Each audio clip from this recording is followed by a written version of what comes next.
गरीब बहू राखी का त्योहार। एक गांव में कलावती और गौरी नाम की सास बहू रहती थी। कलावती बहुत किटकिटी थी। उसका बेटा राम उसकी बात टालकर लाखों रुपए दहेज देने वाले रिश्ते को मना करके एक गरीब लड़की गौरी से शादी कर लेता है। इसलिए कलावती को गौरी पर बहुत गुस्सा आता था। उस गुस्से से गौरी से ठीक से बात भी नहीं करती थी। वो घर के काम, रसोई के काम सारे गौरी से ही करवाती थी। बोला हुआ काम तुरंत नहीं किया तो बेचारी को चिल्लाती रहती थी। भले ही सास कुछ भी कहती, गौरी पलटकर जवाब दिए बिना सह लेती थी। ऐसे दिन गुजर रहे थे। एक दिन कलावती हॉल में बैठकर बेटे की शादी करने पर लाखों रुपए दहेज आएंगे, शांति से जीने का सोचा था, लेकिन मेरी सारी आशाएं पानी में बह गई। पनौती कहीं की, ना जाने कौन से मनहूस घड़ी में मेरे बेटे के गले पड़ गई, हमारे घर में आ गई। ऐसे बोल रही थी कि गौरी आकर सासू माँ ऐसे डरते हुए कहती है। वो आवाज सुनते ही कलावती हाँ आ गई, तेरे बारे में सोचते ही प्रकट हो जाती है। महारानी क्या चाहिए? क्या वो? अरे क्या है, जल्दी से बोलना। 4 दिनों में रक्षाबंधन आने वाला है ना। हाँ तो मेरे मायके जाकर भैया को राखी बांध कर आती हूँ मैं। अच्छा हाँ जाना, लेकिन लौट कर मत आना, तुझे पुण्य मिलेगा। ऐसे कहते ही गौरी के चेहरे पर उदासी और डर दोनों दिखाई दे रहा था। तू वहाँ जाकर तेरे भाई को राखी बांधेगी तो ये ऐसे बोल रही है जैसे तेरे घर वाले बड़े बड़े तोहफे और जेवर देंगे तुझे। तुम्हारे आने जाने का बस का खर्चा भी नहीं निकलेगा तुम्हारे भैया के दिए हुए भेंट से, इसलिए मत जाओ तुम, बस के पैसे बचेंगे। कुछ देंगे इस आशा से जाना गलत है ना। अपने भाइयों को राखी बांधना तो परंपरा है ना। बाप रे, मेरे सामने फालतू की बातें की ना तो लात मारूंगी, समझी?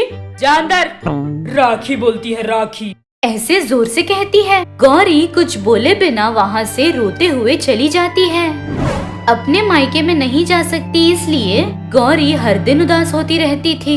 अपने आप में कितना भी उदास होती, लेकिन घर वालों को दिखाए बिना घर के काम, रसोई के काम करती रहती थी। ऐसे 2 दिन गुजरते हैं। गौरी के भैया गोपाल खेत के पास सारे काम देखकर वहाँ पर कोने में बैठकर कुछ तो सोच रहा था। तभी उसकी पत्नी गिरिजा आकर कुछ सोच रहे अपने पति के पास आकर उनके बगल में बैठकर, क्या हुआ, कुछ सोच रहे हैं आप? कुछ नहीं। बीवी को भी नहीं बता सकती इतनी तकलीफ? ये तकलीफ नहीं तो इससे भी बड़ी तकलीफ है। 1 साल हो गया मेरी बहन को देखे हुए। जब से होश संभाला है तब से मैं अपनी बहन को देखे बिना इतने दिन कभी नहीं रहा। हर साल उससे राखी बंधवाने के बाद ही किसी से बंधवाता था। 2 दिन में रक्षाबंधन आने वाला है। अभी मेरी बहन आएगी, हमेशा की तरह राखी बांधेगी। आप उदास मत होइए। आपको आपकी बहन जितनी पसंद है, आपकी बहन को भी आप उतने ही पसंद हो। बेशक त्योहार के दिन आएगी वो। सच में? तो मेरी बहन के लिए एक अच्छी सी साड़ी लेनी होगी। वो शादी के बाद एक ही जोड़े कपड़े में गई थी। अभी तो उसके लिए कुछ करना होगा। ऐसे बहुत खुश होकर बोल रहा था कि गिरिजा अब घबराइए मत, आपकी बहन को क्या पसंद है वो बताइए, वो सब करेंगे। ऐसे कहती है। गोपाल भी ठीक है कहकर उसकी बहन आने पर क्या क्या तैयारी करनी है ये सब करता है। यहाँ गौरी अकेले बैठकर अपने आप में उदास होकर, भैया इस बार राखी नहीं बांध पाऊंगी, इस बात का डर लग रहा है। कभी भी तुम्हें राखी बांधे बिना नहीं रही। इस बार भगवान की कोई चमत्कार से मेरी सास का मन बदलकर मैं तुम्हारे पास राखी बांधने आऊं, ऐसे कुछ करें। ऐसे अपने आप में उदास हो रही थी। तभी गौरी का पति राम, गौरी क्या हुआ, ऐसी हो? ऐसे कहते ही सारी बातें बताती है। सब सुनकर राम, मुझे भी तुम्हें भेजने का मन है गौरी, लेकिन माँ हमसे नाराज है। उन्हें मना करके तुम्हें भेज दूंगा तो क्या कहेंगी, इस बात का भी डर लग रहा है। मैं एक और बार सासू माँ से बात करूंगी, आप परेशान ना हो। ऐसे वहाँ से उठकर जाती है। वो देखकर राम भी उदास हो रहा था। 2 दिन गुजरते हैं। देखते ही देखते राखी का त्योहार आता है। यहाँ गोपाल आंगन में कट्टे के ऊपर बैठकर राह देख रहा था। तभी गिरिजा आकर, क्या कर रहे हो यहाँ?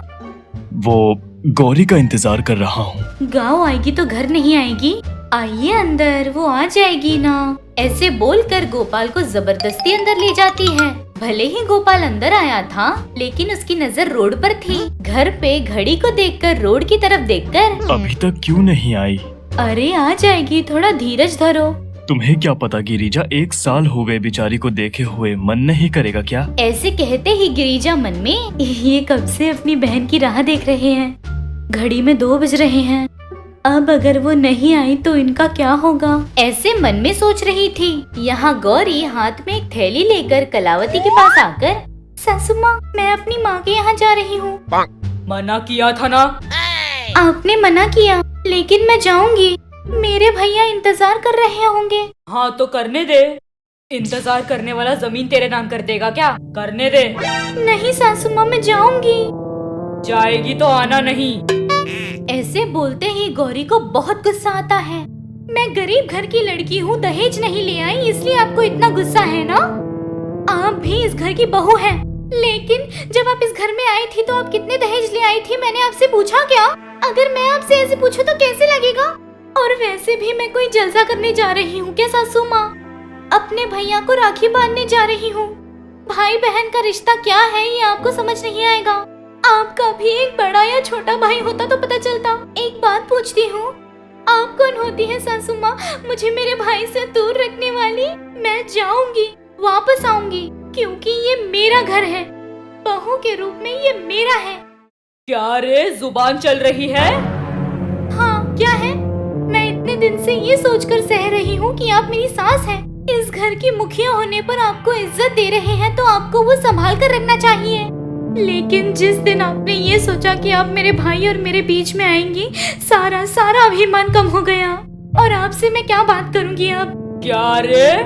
ऐसे हाथ उठाने वाली थी कि कलावती का पति जगन्नाथ। रुको कलावती, अब बस। अगर अब कुछ कहा ना तुमने तो मैं तुम्हारे दांत तोड़ दूंगा। इतने दिन से जाने दो कहकर छोड़ रहा हूँ, लेकिन तुम्हारा तो रोज रोज बढ़ते ही जा रहा है। मेरी बहन को अपनी फालतू बातों से इस घर में आने के लिए मना कर दिया, और अब उन भाई बहनों का भी रिश्ता तोड़ दोगी? टांगे तोड़ दूंगा। क्या सोच रही हो? आप मेरे ऊपर चिल्ला रहे हैं? हाँ, मैं ही। अब तक ही बहुत देर कर दी है। बेटा गौरी, तुम जाओ। तुम्हारी सास तो क्या, तुम्हें कोई नहीं रोकेगा। ऐसे कहते ही गौरी वहाँ से बाहर आती है। बाहर राम गाड़ी पर तैयार बैठा था। तुरंत गौरी और राम उसके भैया के घर जाते हैं। तब तक शाम हो गई थी। गोपाल बहुत ही बेसब्री से इंतजार कर रहा था। अचानक से अपनी बहन को देखते ही वो बहुत ज्यादा खुश हो गया था। उठकर बहन के पास भागते हुए जाकर, गौरी, तुम आ गई। तुम्हारा ही इंतजार कर रहा था। आओ आओ। जीजा जी कैसे हैं? आइए अंदर। ऐसे बोलकर बहन और जीजा जी को अंदर ले जाता है। गौरी अपने भाई को राखी बांधकर आशीर्वाद लेती है। उसके बाद गोपाल बहन और जीजा जी के साथ सारी रीत निभाकर घर भेजते समय साड़ी और जेवर देता है। वो देखकर गौरी, ये सब कहाँ से लाए? हमारी जो जमीन है उसमें से पौना हिस्सा बेच दिया। शादी के बाद से तुम्हें कुछ नहीं दिया।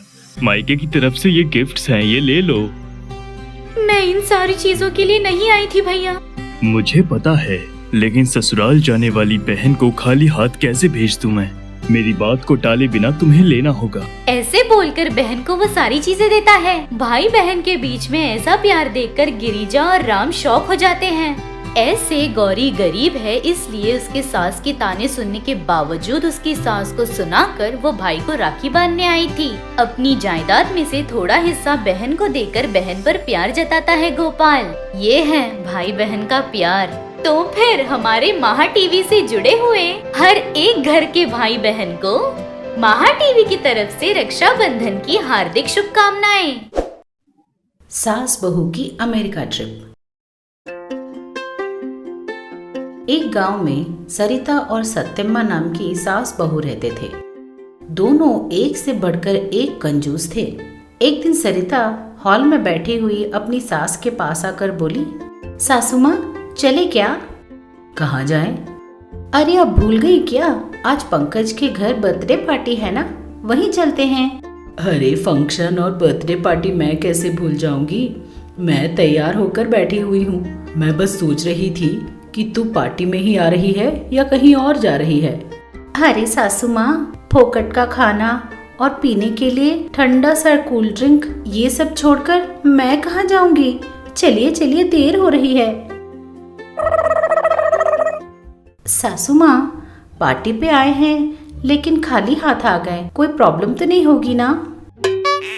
अरे पार्टी में जितने भी लोग आए हैं वो सब लोग तोहफे लाए हैं क्या? कुछ नहीं होता, चल खाना खाकर निकल जाते हैं। ऐसा सोचते हुए दोनों भरपेट खाना खाकर बैठ जाते हैं। फिर सरिता बोली, सासू माँ, वहाँ कूल ड्रिंक्स हैं, चलिए चलकर पीकर आते हैं। ऐसा सोचते हुए दोनों कूल ड्रिंक्स के पास पहुँचते हैं। अरे ओ भाई, आपके पास कौन कौन सी ड्रिंक्स हैं? हमारे पास कूल ड्रिंक्स है मैडम। ऐसा क्या? मैंने तो सोचा हॉट ड्रिंक्स है तुम्हारे पास। चलो चलो, 4 ड्रिंक बनाओ। अरे मैडम, ये लड्डू नहीं कूल ड्रिंक्स हैं। ए क्या रे, ज्यादा बकबक कर रहा है? तुझे क्या लगता है मेरी सासू माँ को कूल ड्रिंक और लड्डू में फर्क नहीं दिखाई देता? चुपचाप मुंह बंद करके कूल ड्रिंक्स दे दे। सॉरी मैडम, ये लीजिए। ऐसा बोलकर उसने कूल ड्रिंक दिया। इस तरह दोनों एक ड्रिंक के पीछे दूसरा ड्रिंक गटक गए। सरिता उन कोको कोला के डब्बों को देखकर बोली, सासू माँ, इन ढक्कनों के ऊपर कुछ नंबर लिखे हुए हैं, लगता है लकी ड्रिप है, सारे उठाकर छुपा लीजिए। अरे बेवकूफ लड़की, मैंने तो ये सब कब का छुपा लिए हैं। ऐसे कामों में ना मैं बिल्कुल देर नहीं करती। अरे वाह सासू माँ, चलिए चलिए घर चलते हैं। अरे रुक रुक, 2 कूल ड्रिंक घर भी ले जाते हैं। ओ भाई साहब, और 2 कूल ड्रिंक दो, हम घर पीते पीते चले जाएंगे। हम घर के लिए नहीं देते मैडम, यही पीना पड़ेगा। अच्छा ठीक है, दे दो। ऐसा बोलकर 2 कोल्ड ड्रिंक लेती है। दे दिया ना ड्रिंक, अब हम इसे घर ले जाकर ही पियेंगे, जो करना है कर ले। हाँ, ऐसा बोलते हुए वहाँ से चले गए और कूल ड्रिंक वाला दंग रह गया। दोनों एक से बढ़कर एक हैं। छी! ऐसा सोचते हुए वो वहीं खड़ा रह गया। वहाँ से घर पहुंची सास बहू उन कूल ड्रिंक्स के ढक्कनों पर लिखे हुए नंबर्स देखते हुए बैठ गए। 2-3 दिन बीते। एक दिन सुबह सरिता अपनी सास के पास दौड़ते हुए आई और बोली, सासू माँ, सासू माँ, सासू माँ। अरे अरे, क्या बात है? गांव में कहीं शादी वादी हो रही है क्या? अरे नहीं सासू माँ। तो इतनी खुश क्यों हो रही है? क्या बात है? अरे सासू माँ, हमें लकी ड्रॉ में अमेरिका ट्रिप जाने का मौका मिला है। क्या? सच में?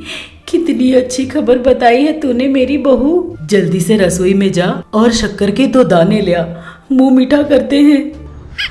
इतनी मीठी खबर सुनने के बाद दोबारा मुंह मीठा करने की क्या जरूरत है सासू माँ? हाँ हाँ, तूने सही कहा बहू। हमारे अमेरिका जाने के बारे में पूरे गांव में ढिंडोरा पीटना होगा। हाँ सासू माँ, सारे गांव में ढिंडोरा पीट देंगे। ऐसा बोलते हुए वो आने जाने वाले हर व्यक्ति को अपने अमेरिका जाने की बात बताने लगे। अरे भाभी, जरा इधर तो आना। आपको पता है, मैं और मेरी बहू अमेरिका जा रहे हैं। कोला कोला वाले ट्रिप में ले जा रहे हैं। अरे अरे, आपने सुबह से 30 बार बताया है मुझे, अभी तक तो अमेरिका गई नहीं। सुबह सुबह भिखारी की तरह पाँव में आड़े आ रही हो, बस करो। हाँ हाँ, हम तो जाने ही वाले हैं अमेरिका, तुम ही लोग इसी गांव में सड़ते रहना, इसीलिए बोल रही हूँ। बड़ा बकबक कर रही है। ऐसा सोचते हुए वो घर के अंदर आ गई। 2-3 दिनों में वो लोग अमेरिका पहुंचे। सास बहू के साथ साथ और भी कई लोग अमेरिका गए थे। उसमें सुजाता नाम की औरत इनके पास आकर बोली, नमस्ते माँ जी, आप कौन से गांव से हैं? आप क्या अमेरिका पहली बार आए हैं? उसने पूछा। उसकी बातें सुनकर दोनों सास बहू एक दूसरे का चेहरा देखने लगे और बोले, अगर हमने इनसे बोला कि ये हम पहली बार अमेरिका आए हैं तो ये लोग हमें बहुत नीचा दिखाएंगे, ऐसा नहीं बोलते? हाँ सासू माँ, बोल देंगे कि इससे पहले भी हम लोग कई बार यहाँ आए हैं। हाँ हाँ, ऐसा सोचकर दोनों सुजाता से बोलते हैं, हम लोग तो अमेरिका बहुत बार आए हैं। अमेरिका तो जैसे हमारा खेत जैसा ही है। ये सब हमने कई बार देखा है, लेकिन फ्री में टिकट आया है ना, इसीलिए 10 दिन ऐसे घूम कर आएंगे करके सोच के आ गए। ऐसी बात है, आइए ना फिर, मुझे अमेरिका दिखाइए। उसने कहा। ये सुनकर दोनों सास बहू दंग रह गए, एक दूसरे का चेहरा देखने लगे। उसमें क्या है बेटा, चलते हैं। ऐसा सोचते हुए वहाँ से चले गए। अच्छा माँ जी, अब हम लोग यहाँ से पहले स्टैच्यू ऑफ लिबर्टी देखने जा रहे हैं। अच्छा वो, उसे तो हमने बहुत पहले ही देख लिया है, कोई बात नहीं, आपके लिए चलते हैं वहाँ। सचमुच आप लोगों के साथ मिलकर इस टूर पे आना मुझे बहुत खुशी हो रही है, क्योंकि अगर मुझे यहाँ किसी चीज की प्रॉब्लम हो गई तो आप मेरी जरूर मदद करेंगी ना। हाँ, क्यों नहीं मदद करेंगे, जरूर करेंगे। अब चलो बेटा। ऐसा सोचते हुए वहाँ से चले गए। अमेरिका में वो कई जगह घूमकर शाम को अपने होटल के कमरे में पहुँचते हैं। होटल के सामने खड़े होकर सुजाता बोली, माँ जी, सारी जगह कितनी अच्छी है ना। हाँ, आप लोग ने तो पहली बार देखा होगा, इसीलिए आपको इतना पसंद आ गया। हमने तो इन्हें कई बार देखा हुआ है, क्यों बेटी? हाँ सासू माँ, आप जो कहें वही सही। अच्छा, चलिए। ऐसा सोचते हुए सब लोग होटल में अपने अपने कमरे की तरफ जा रहे हैं। ऊपर चढ़ने के लिए एस्केलेटर होता है। ये देखकर सत्यम्मा बोली, अरे ये क्या, ये तो बिना रुके चलती ही जा रही है, इसे कैसे चढ़ें? अरे जोर से मत बोलिए सासू माँ, उन सब ने सुन लिया तो खूब हंसेंगे हम पर। अरे फिर हम क्या करें, कैसे चढ़ें? अरे आंख बंद कर पैर रख दीजिए, जाएंगे तो ऊपर चले जाएंगे, वरना सीधे भगवान के पास। उसने कहा। ये सुनकर सत्यम्मा दंग रह गई। आंख बंद करके उसने एस्केलेटर पे पैर रख दिया। वो नीचे गिरने वाली थी, लेकिन किसी तरह वो ऊपर आ गई। सब लोग खाना खाने के लिए बैठ गए। बैरर आके बोला, क्या चाहिए मैडम आपको? हाँ, ब्रेन करी और मुर्गे का पुलाव बना कर लाना। सॉरी मैडम, यहाँ ऐसी चीजें नहीं मिलती। नहीं मिलती? ये कैसा अमेरिका है? ठीक है, तुम्हारे पास जो भी है वो सब 2-2 प्लेट लेकर आओ। वैसे भी पैसे कोला वाले ही देने वाले हैं ना। उसने कहा। बैरर ने सारी चीजें ले आया। सास बहू दोनों ने पेट भर खाना खा लिया और हाथ धोकर बैठ गए। ये ले, ये 5 रुपए रख ले, तूने बहुत मेहनत से हमें खाना परोसा है ना, ये 5 रुपए रखे, खूब ऐश कर। डू फेस्टिवल, ठीक है। ऐसा बोलते हुए वहाँ से चले गए। बाकी सब इन्हें देखकर खूब हंसने लगे। तब सुजाता बोली, ठीक है चलिए, यहीं पास में एक बहुत अच्छी जगह है, वहाँ चलकर देखते हैं। ऐसा बोलते हुए बाकी सबको लेकर वहाँ गई। जब सास बहू धीरे से होटल से बाहर निकले तो उन्होंने देखा कि उनके साथ जो भी लोग थे वो सब गायब थे। ये देखकर दोनों दंग रह गए। सासू माँ, ये सब कहाँ गए? क्या पता, मुझे भी समझ में नहीं आ रहा है। अब हम लोग कहाँ जाए सासू माँ? हमें तो ये जगह बिल्कुल पता भी नहीं है। तू डर मत और मुझे मत डरा, समझ गई? ऐसा सोचते हुए दोनों वहीं खड़े रह गए। टाइम बीतता गया। वो लोग फिर भी वहीं खड़े खड़े देखते रहे। शाम तक सुजाता वापस आई। आप लोग अभी भी यहीं पर हो? हम आपके लिए होटल भर में ढूंढते रहे। क्या बेटी, क्या ढूंढ रही थी हमें? हाँ, तुम लोग हमें यहाँ छोड़कर चले गए तो हम कहाँ आएंगे? वैसे भी हमें यहाँ कुछ नहीं पता। उसने कहा। ये सुनकर सुजाता दंग रह गई। क्या आपको कुछ नहीं पता? आपने तो कहा था कि आपको पूरी जगह पता है और आपने ये जगह कई बार घूमा है। अरे मेरी अकल घास चरने गई थी, इसीलिए मैंने कहा था हमें यहाँ कुछ नहीं पता। हमें कृपा करके हमें इस तरह अकेला छोड़कर मत जाया कीजिए, उसने कहा। सुजाता ये सुनकर मुस्कुराने लगी। हम तो कब से जानते हैं कि आपको यहाँ कुछ नहीं पता। आप लोगों को छोड़कर हम कहीं नहीं गए थे। चलिए, आगे से कभी इस तरह के झूठे और डींगे हाँकना बंद कीजिए। फिर कभी नहीं करेंगे, उसने कहा। सुजाता और बाकी लोग ये सुनकर हंसने लगे। आप सबको प्रणाम। मैं आप सबकी मनपसंद सास हूँ। हाय, और मैं आप सबकी चहेती बहू हूँ। अब से आप लोगों का मन बहलाने के लिए और आप लोगों को खुश करने के लिए हम महा टीवी के साथ आप लोगों से मिलने आ रहे हैं। तो अब देर किस बात की, अभी हमारे चैनल को सब्सक्राइब कीजिए। नोटिफिकेशन के लिए घंटी बजाना ना भूलिए। आपको सास पसंद है या बहू पसंद है? कमेंट्स में जरूर लिखिए। देखते रहिएगा महा टीवी।